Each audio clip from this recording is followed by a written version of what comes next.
خیریت سے ہوں گے۔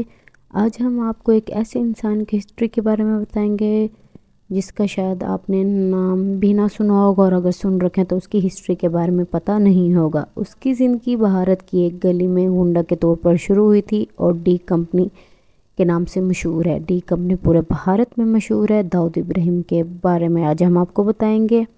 مس ہسٹورین یوٹیوب چینل میں آنے کے لیے پھر سے خوش آمدید۔ داؤد ابراہیم 26 دسمبر 1955 کو منڈے والے دن بھارت میں پیدا ہوئے۔ ان کی ایج اب 68 ایئرز ہے۔ ان کی نیشنلٹی جو ہے قومیت انڈین کی ہے۔ انہوں نے اپنی ابتدائی تعلیم احمد سیلیور ہائی اسکول ممبئی سے حاصل کی تھی۔ ان کے ایجوکیشن کوالیفیکیشن جو ہے he is a high school drop out. ان کی جو ایجوکیشن ہے وہ اتنی زیادہ نہیں ہے۔ انہوں نے اپنے ہائی اسکول میں اپنی اسٹڈی ختم کر دی تھی کہ ان کا جو ریلیجن ہے وہ اسلام ہے۔ ایک پولیس کانسٹیبل کے بیٹے تھے۔ وہ کریم لالہ کی قیادت میں ممبئی میں ایک ہجوم میں شامل ہو گئے۔ کریم لالہ تب کا جانا مانا ڈون سمجھا جاتا تھا اور انہیں اس چیز کی ہی شوق تھا شروع سے، اس لیے انہیں اپنی تعلیم بھی ختم کر دی تھی۔ وہ کریم لالہ کی جیسے ہی کمپنی میں اور ان کی قیادت میں شریک ہوئے، پھر انہوں نے اربوں ڈالر کا غیر قانونی کاروبار قائم کرنا شروع کر دیا۔ اس کی مجرمانہ سرگرمیاں سب کے سامنے آنا شروع ہو گئیں۔ آہستہ آہستہ اس میں جسم فروشی، جوئے، منشیات کے ارد گرد گھومتی تھی اور قتل عام بھی یہ کرتے تھے۔ دھماکے کے بعد یہ بات بھی سامنے آئی کہ داؤد ابراہیم سونے کی اسمگلنگ، ریل اسٹیٹ، بھتہ خوری اور منشیات کی اسمگلنگ میں ملوث ہونے کے بعد 1986 میں ہندوستان سے فرار ہو گئے۔ وہ اب کہاں ہیں یہ کسی کو نہیں پتہ۔ بھارت سے اس کی روانگی بھی سمد خان کی قتل کی وجہ سے ہوئی ہے، جس نے اسے ممبئی پولیس کا مطلوب شخص بنا دیا ہے۔ بلیک فرائیڈے 2004 اور شیورام ساونت کی ہدایت کاری میں داؤد کی ابتدائی دنوں اور اقتدار میں اس کے عروج کا ایک خیالی بیان دکھایا گیا ہے۔ فلم میں رندیپ ہوڈا مرکزی کردار ہیں۔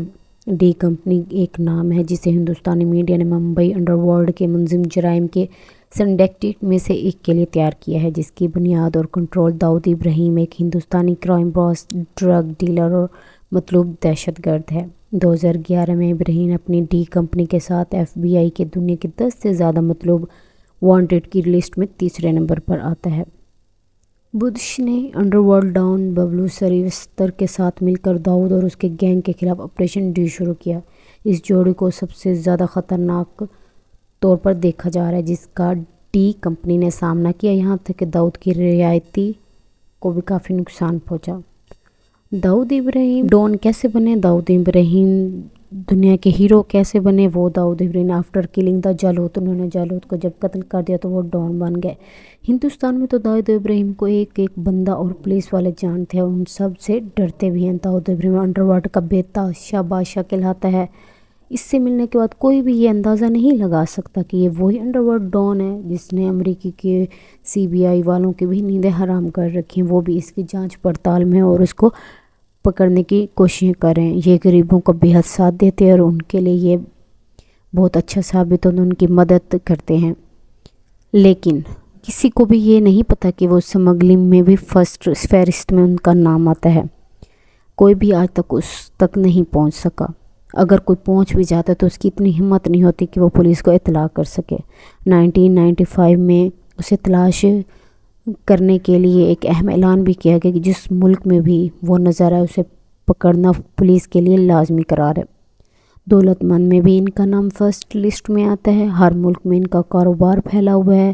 سی بی آئی شناخت سے چھپانے کے لیے وہ اپنے نام بدلتا رہتے ہیں۔ اب تک تقریباً وہ اپنے 13 نام بدل چکے ہیں اور فیس کٹ بھی ہمیشہ چینج کرواتا رہتا ہے۔ اور بالی ووڈ انڈسٹری میں بھی بہت سی فلمیں ایسی ہیں جن کا کریکٹر داؤد ابراہیم ہوتا ہے اور ان کا رول بڑے اچھے سے ہیرو ہیروئنس کرتے ہیں، اور اس کی ڈی کمپنی کے بارے میں بھی کافی ساری مشہور فلمیں بنائی گئی ہیں، اور کسی بھی سٹار کی یہ ہمت نہیں ہوتی کہ اس کا رول کا انکار کر سکے۔ حال ہی میں ایک بہت بڑی نیوز چلی تھی کہ انہوں نے امیتابھ بچن کو بلا کے ان کو بہت زیادہ تھپڑ، زنانہ دار تھپڑ رسید کیا۔ وہ اس لیے کیونکہ انہوں نے اپنی ایک فلم میں داؤد کے انداز میں ایک گستاخانہ ڈائلاگ بولا تھا۔ مرد کے نام میں بھی اسی کو فہرست کا نام دیا جاتا ہے، لیکن داؤد ابراہیم کا کہنا ہے کہ وہ اتنے مصروف ہوتے ہیں حقیقی زندگی میں بھی کہ انہیں سی آئی ایجنٹ اور دیگر مافیا لیڈروں سے ملاقاتیں رہتی، اس لیے وہ بہت زیادہ مصروف ہوتے ہیں۔ وہ 4 سے 5 گھنٹے سوتے ہیں۔ داؤد ابراہیم سے یہ بھی پوچھا گیا ان کا پیسہ کہاں سے آتا ہے، تو ان کی شخصیت ایک بدنامہ زمانہ شخصیت ہے جو بنیادی طور پر اسمگلنگ، منشیات کی اسمگلنگ، دہشت گردی سے تعلق سمیت جرائم میں ملوث ہونے کے لیے آتا ہے ان کا پیسہ۔